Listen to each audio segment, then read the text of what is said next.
So you probably, every blend is a little bit different, but I would think that probably 400 degrees would be probably about right.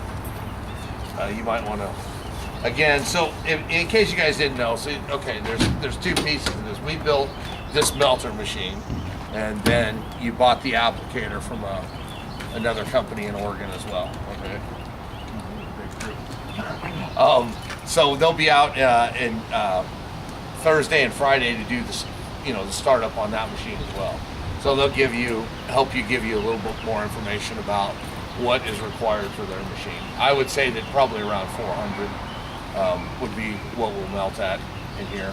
Might be 380, might be 420 at most. It just depends on your particular blend of thermal. So how's everybody doing? Good. Okay. Well, we can start, I don't know, in the front. I don't know who's driving or whatever, but. Layout man. What's that? The layout man? Yeah.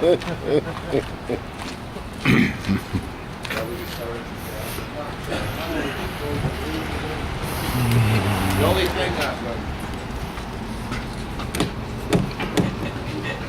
primarily one driver, not a lot into this.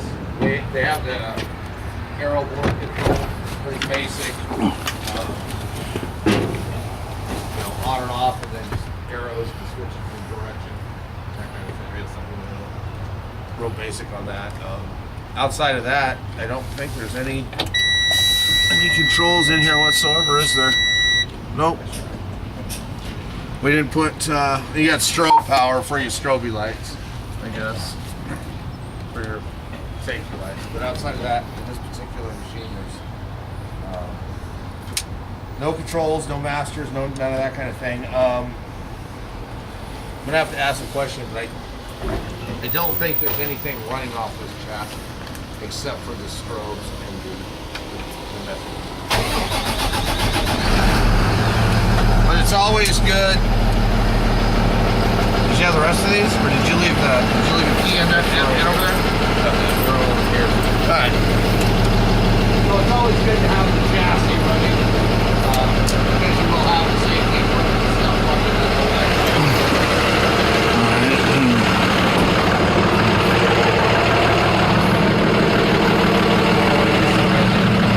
And then it starts up over here.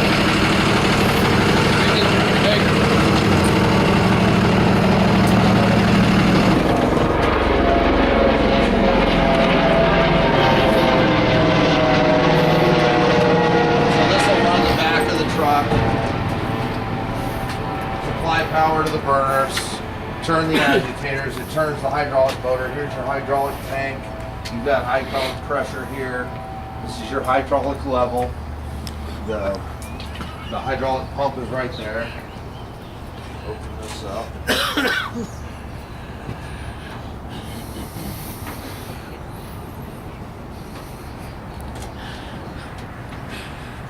And you can obviously check the oil.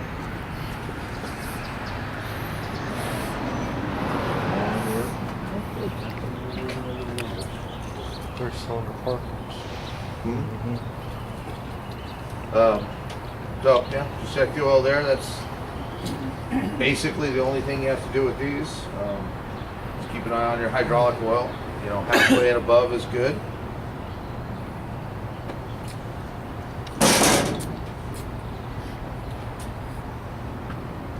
And then we won't start this at this point, just for a noise factor. And then we should have power to here. And under normal circumstances, it won't demonstrate all this, but I'm just kind of doing an electrical startup walkthrough. So then you'll have your power. So this is reading 39 degrees at right here.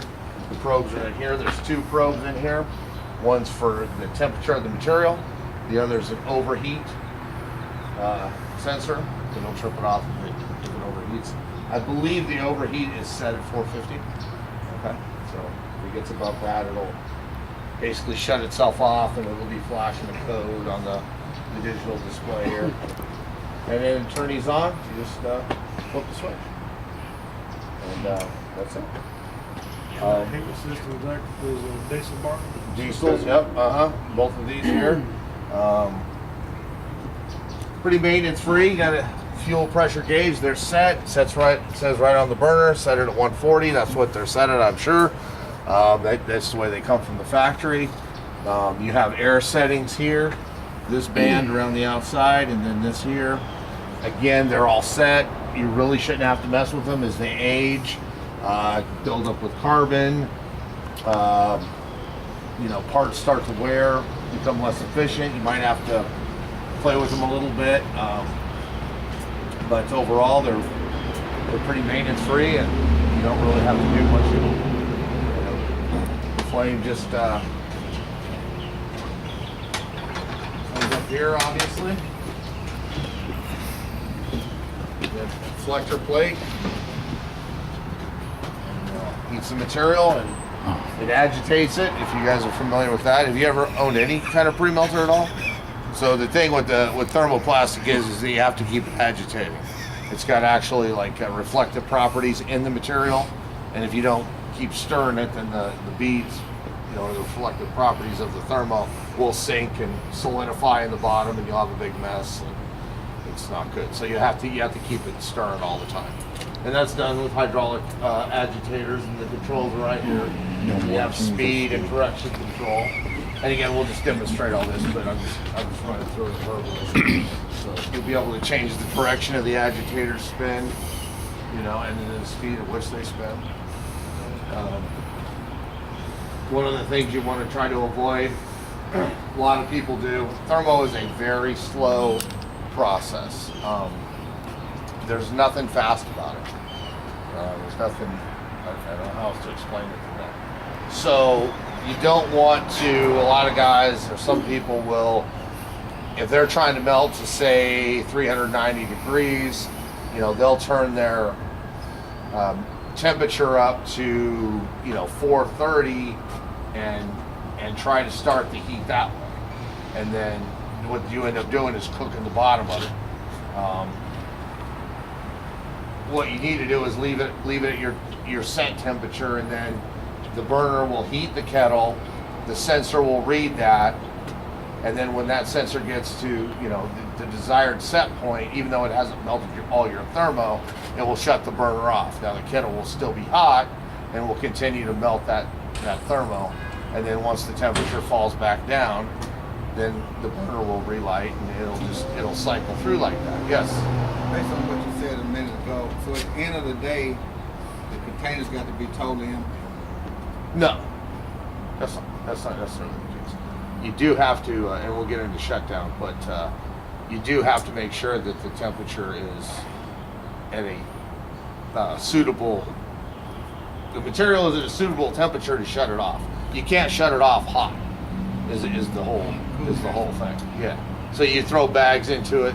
You throw some bags into a thermo into it. You get it cooled down.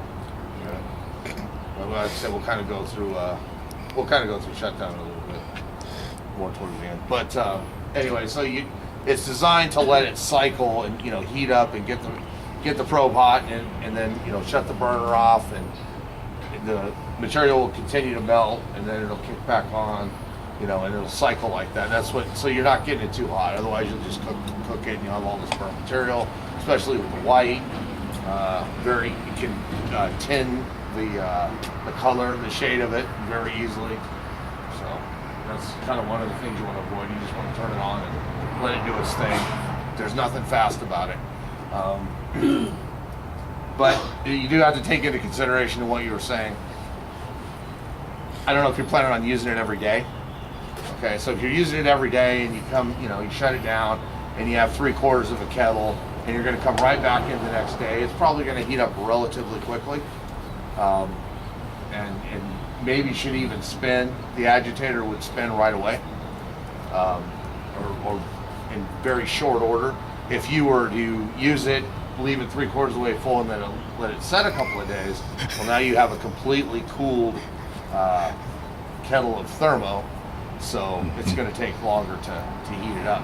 So, Say if we did that on a Friday, you shut it down, Monday you came in, you got it started. The agitators kick on by themselves once they feel that the pre-metal, or you have to. Would they kick on them by themselves? What? Would they kick on once they feel that the thermal has melted down for them to start agitating?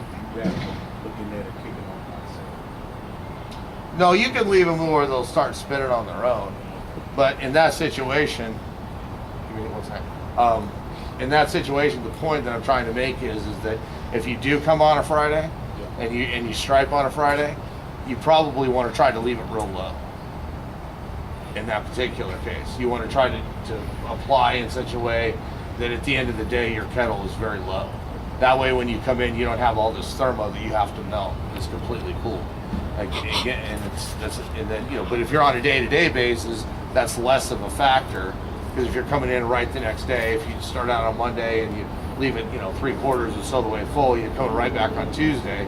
Probably not going to take that long, to get 3/4 of the kettle to spin and get it melted and get it ready. It won't take that long, an hour, hour and a half, whatever. But if you let that go over the weekend, like you were just describing, you're going to have a whole kettle that's completely solidified. Now you're talking maybe 2-3 hours, to melt that. So again, the point is that if you're going to leave it set over a longer period of time, you probably want to go ahead and leave it pretty much empty. What? Just in case. They do leave it full. I know you said it's going to take a minute for it to melt down. Will them agitators kick in once you crank that up, or will they wait? No, they'll if you leave it and it's fully solidified, then it'll have to melt to a certain point before the agitators will start. Well, will the agitator still try to turn it? Would you burn the agitator motor? They don't want to Yeah, burn that's the what motor. we're Talking about wear and tear on the motor that Right. the agitator. Right, and you do want to show some kind of care for it. You don't want up there with the agitator on and in full speed. When obviously it's not going to turn. Usually, what I do is a good frame of reference is that I try to watch it and do it every cycle. So I'll have the agitators off, I'll turn the burners on, and they'll sit there and they'll heat up. And this is assuming again that you haven't used it the prior day, but I'll let it heat up, and then the burner, like I said, it'll heat up. It'll get the probe hot. It'll shut the burner off, and then at that point, then I would try to see if it would turn at that point. Okay, and That then was if my it, main concern. I didn't want to see what happened. The motor probably would burn up if you turn it on and it was a full pot. That was just Yeah, I mean, it does go for longevity. I mean, you're not going to instantly damage it if the agitator motors are on, because it is designed to bypass. Okay, so the hydraulic system is designed to bypass, so it's not just sitting there trying to. So there are hydraulic driven. The hydraulic driven, yes, sir. And you had another question. Yes, what was that? Is there a way that you can turn the temperature down, say to about 150 or whatever, for it to maintain a certain level of heat overnight, so the next day you can get in the truck and pretty much come up to temp pretty quick, or you shut it all the way down and it just... No, there's no. I mean, you can adjust the no temperature to whatever you want, but in that case, like if you wanted to, I mean, there's You'd basically no be timer talking where about- you can set it where it'll start heating. Mhm. Well, there's a part two to this. We had talked to MB prior Uh-huh. about oil jackets. you don't want Keep it warm them. overnight, and we were told we didn't want them, and No. whoever came down, I thought it would be Marvin. Right. That would explain how the tricks and things we can do to slow down that 3-hour time like you're talking about. Okay. Some way to, I don't know, how to tweak the system so we don't have to wait 3 hours. If we were just pulling up on site and we were shoving dry powder in the bags into it, how long before we get pliable material where we put it down From empty? from empty? I don't know.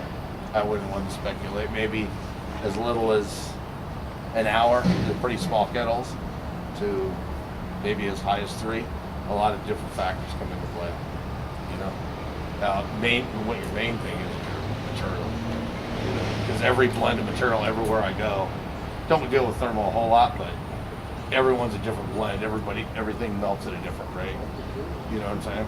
Currently, Again, we have Swarco right now, if that makes any difference. it wouldn't, because Swarco's blends are different from, Okay. you know, place to place, unfortunately. Okay. You know, there are some things that I could recommend to you, but you know, again, thermo is a long, drawn out, tedious process. You know, there's things that you can do to help expedite it. You know, again, you know, leaving your kettle, you know, if you were going to go home over the weekend, you're not going to use it. Leaving your kettle empty or very, very low is going to be vastly advantageous to having a full kettle come Monday morning. Okay. Can we drive down the road with it and run it? Absolutely.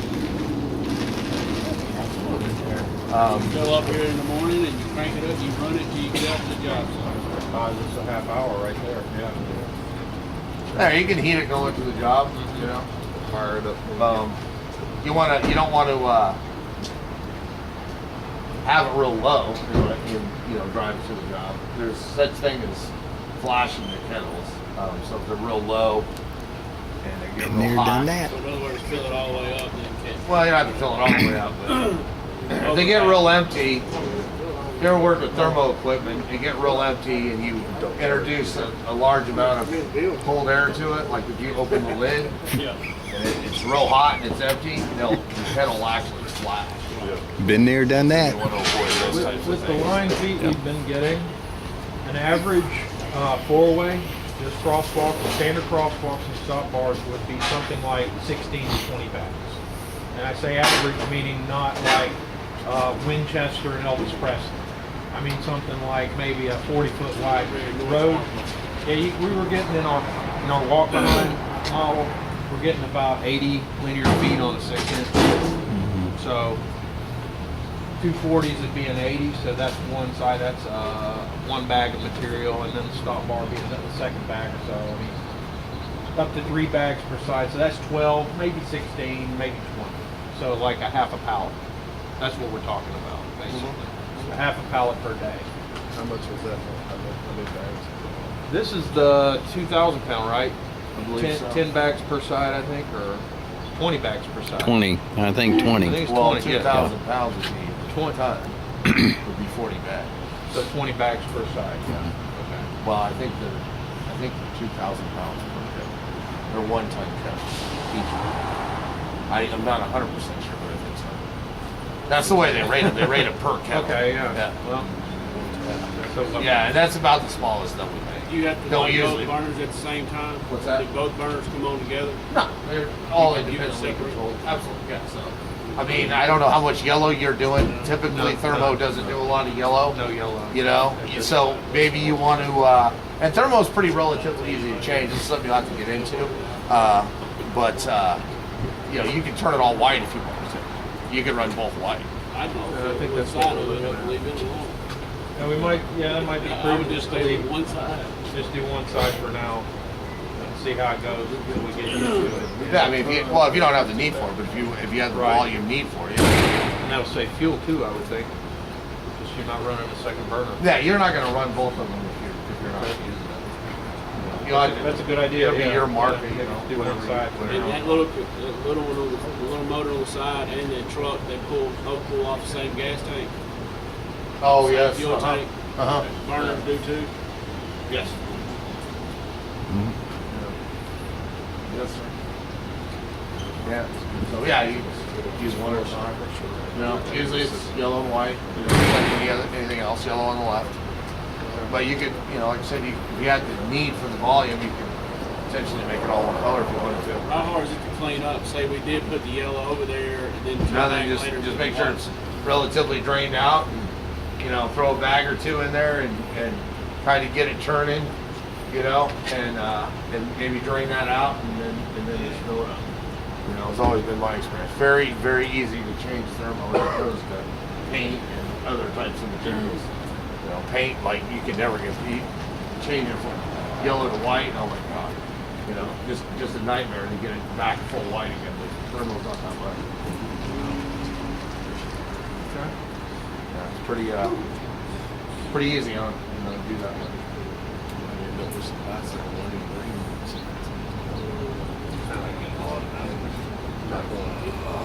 Doing the green on the bicycle. Are you out here now? How we're dealing with this white right now.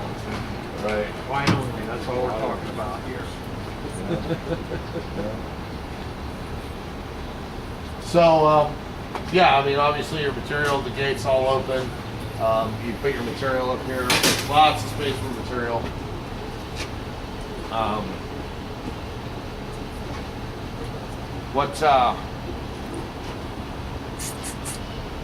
What do you have for transporting your Alta machine? They're putting together a trailer for us. Gotcha. It's gonna be behind a pickup truck. Okay. So you're not planning on using this to haul the Alta machine? That was originally the idea, but the Tommy lift isn't big enough. Right. Did you discuss that with MD? Apparently not. Apparently not. We were told, we were shown the spec sheet, and this is what we get. So I got here you. we are. I got you. Here we are. Here we are. I was Can curious. Lots of MB storage Can space. MB make a Tommy lift or get a Tommy lift and put that on there? Not with this one. Well, I mean, they had to find some space over there. What does that Tommy lift exactly? Pick up that golf cart over there. There's one over there. Well, I mean, the Tommy lift's strong enough to pick it up. That's a 2,000-pound Tommy there. 2,000, ain't it? 2,000. Machine would weigh what? I don't know. I don't know. Well, you've got it settled for now. Yeah, I mean, we can do whatever you want. You know, we just, I seen that when they built it, and I was like, well, that's not what they had in mind. That's all I I should have sent it right back to you. Oh, well, you can. That's fine. It, We're you know, not fleet management. it's what we was get what we get. it's what was spec'd out. Unfortunately, you know, that's what they agreed upon. You know, so then It's land. Oh, well. you know, yeah. So as long as you're okay with it, you have the ability to We'll work around it. to haul your Like material. I said, we got plenty of material hauling. Right. space.